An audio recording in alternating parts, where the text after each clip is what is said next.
Airman Wilkins, please stand and face me. Raise your right hand. Do you swear that the statements you are about to make shall be the truth, the whole truth, and nothing but the truth, so help you God?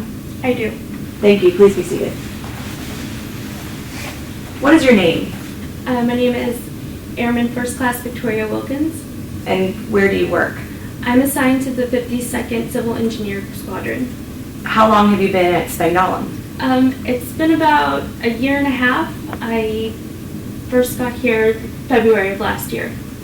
Can you give us an idea of your career history? I don't really have much of a career history. This is my first assignment, straight out of tech school. How do you know the accused, Senior Airman Wilson? I've known him since August of last year. We met at a club.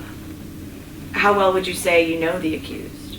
We're pretty we were pretty close friends. I kind of saw him as a brother figure to me. He was older. We hung out a lot. We would go to pubs and clubs and just hang out. Would you usually hang out one-on-one or in a group? In groups, most of the time. Can you describe your relationship with Senior Airman Wilson prior to the incident on December 17th? He wanted to be more than friends. Why do you say that? He would tell me or say things to me like he wanted to marry me and that I was perfect, and I kind of felt uncomfortable and told him he needed to kind of ease up on it. He would tell my other friends who would come up and talk to me that I was off limits. How did that make you feel?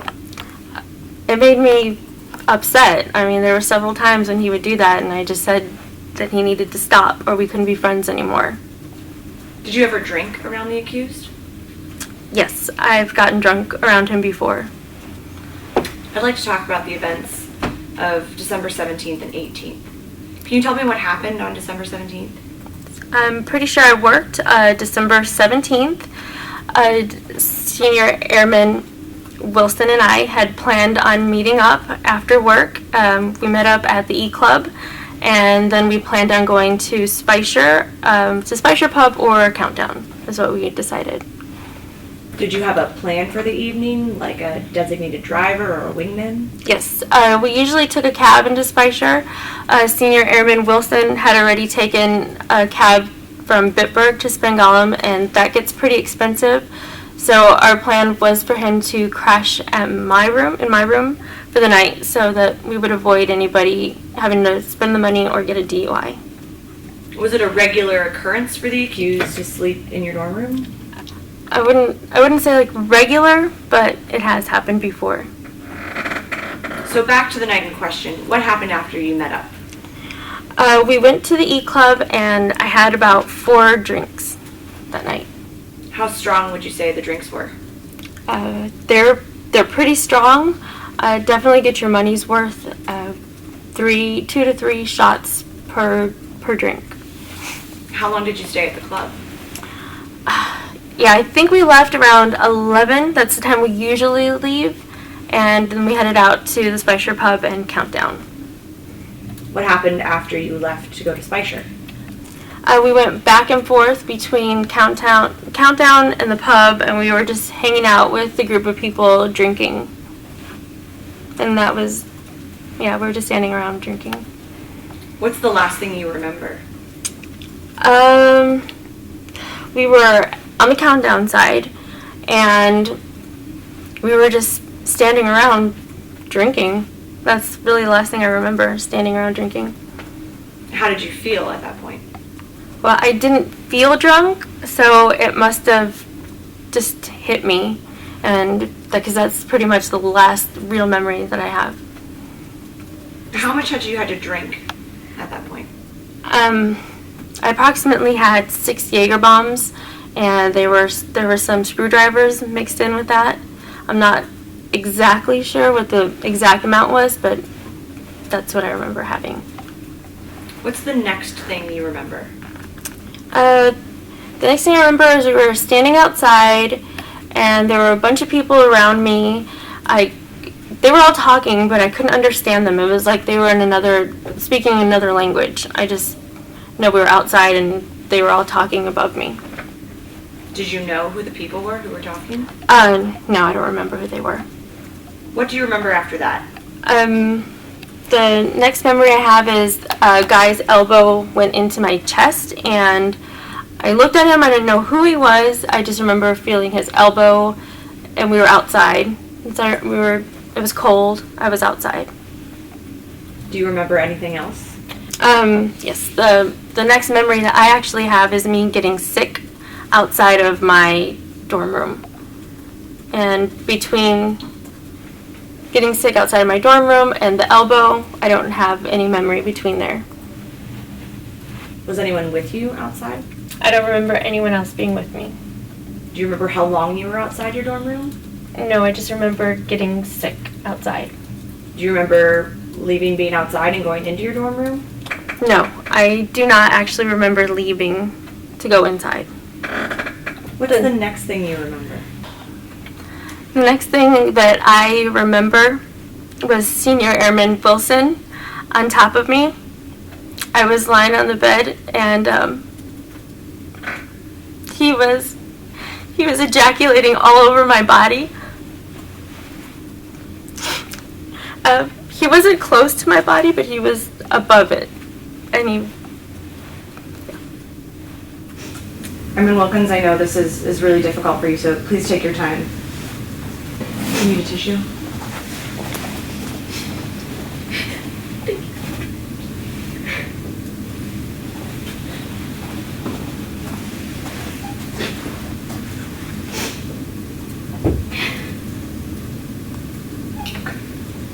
Do you remember what the accused was wearing at this point? No, I don't remember what he was wearing. Do you remember what you were wearing? No, I don't remember what I was wearing. Do you have any memory of the accused actually having vaginal intercourse with you? I don't remember him being inside of me, if that's what you mean. All I remember is that he was ejaculating. How did you feel at that moment? I could tell that I had sex. I don't remember having intercourse. As a woman, you feel different. So you were confident that you had had vaginal intercourse? Yes, I was confident that I had vaginal intercourse. What did you do? After that, I got up and I said I was going to take a shower. He asked why, and I said because it was all over me, and I got my things and I took a shower for about 45 minutes. Then what happened? After my shower, I had gotten dressed. I went back to my bedroom.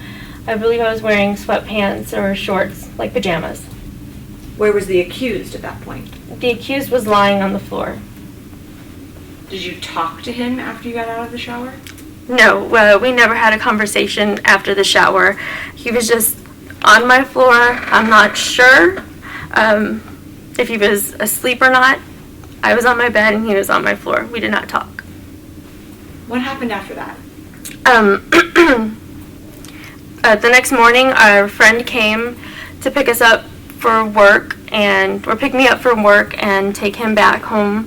We went and stopped at Rockers for breakfast that morning to get something to eat. When you say we, are you referring to you and the accused? Yes. Did you talk to the accused about what had happened the night before? No, as far as I recall, we had nothing to talk about. It was just really awkward. How did you feel at this point? I was feeling dirty. I didn't really know what had happened, and I really just didn't know how to feel about what happened. In the days after the incident, did those feelings change at all? No. In the days after, I still felt dirty. I definitely felt betrayed. He was my friend and he knew that I would not have had sex with him. I continued to take multiple showers a day, but it didn't help. Did you report the incident? Not right away. I didn't immediately call Sark because he was my friend. So I was still kind of getting information, bits and pieces. What do you mean you were still getting information? I asked him questions about it, and what had happened, and he was basically telling me bits and pieces about it, and he said that I had asked for it. So, How did you respond to that? I don't recall how I responded. I just know that I kind of tried to joke about it a little bit, trying to get more information about what exactly had happened. Did you report the incident later? I did, yeah. Well, actually my friend did. I told her about the incident, and she said that if I didn't report it, that she would. So she was the one that made the call, and that's when I reported it. Did you know she was going to call the SARC? I did not know she was going to call SARC. She did it of her own volition. She let me know when she had called them and that they would be calling her back. How did you react to that? I was mad. I was mad that she had called SARC. I was upset because she had done it without me deciding. What happened after she called SARC? They called her back and I heard her talking on the phone. Once I heard her talking on the phone, I felt more okay with being able to talk myself. At that point, I still didn't know if SARC could help me figure out what had happened. So I talked to Sergeant Clifton and things went from there. What happened after you talked to the SARC?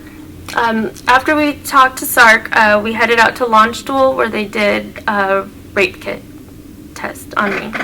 What happened during the rape kit? They you do vaginal swabs and to make sure everything's okay. Check for all sorts of STDs. Did you talk to the SARC about your reporting options? Yes, I did. I didn't know the difference between a restricted or unrestricted report. So they explained it to me, and at first I decided that I would file restricted. It's really embarrassing, the whole process. So after we were almost done, I decided that I would change it to an unrestricted report because this could have happened to anybody else's sister or daughter, and this has really concerned me. And so that was my decision to file unrestricted. What happened after you decided to make an unrestricted report? After the report, I had to speak with OSI. That's when we got the legal proceedings and everything started in the investigation. How have things been for you since you reported the incident? It's been really hard. A lot of people know about it, and it's really embarrassing. I still feel dirty, and I don't know if that feeling's ever going to go away. No further questions at this time, Your Honor. Yes, ma'am.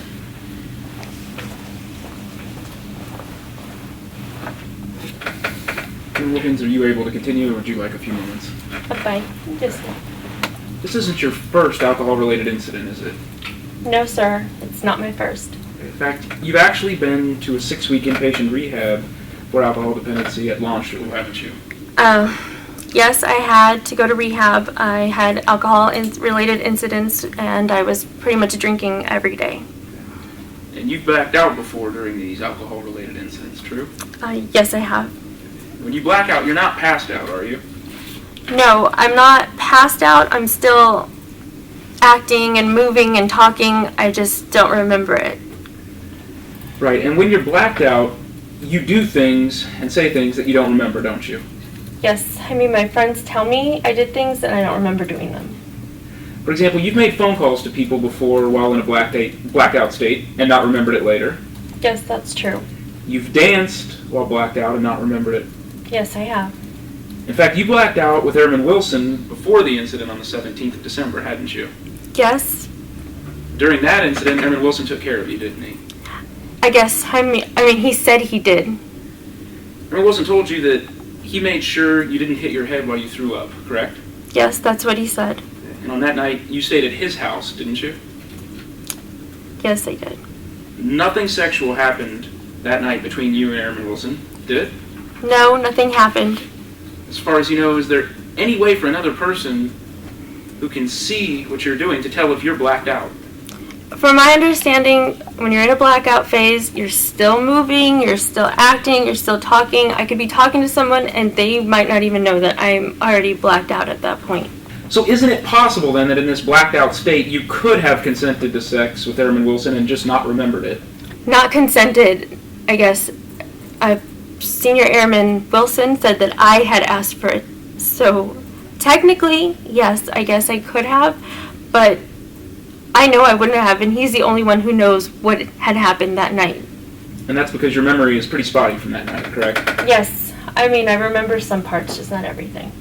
As you testified on direct, you don't remember anything between being on the outside of your dormitory room and when you said you woke up with Airman Wilson on top of you.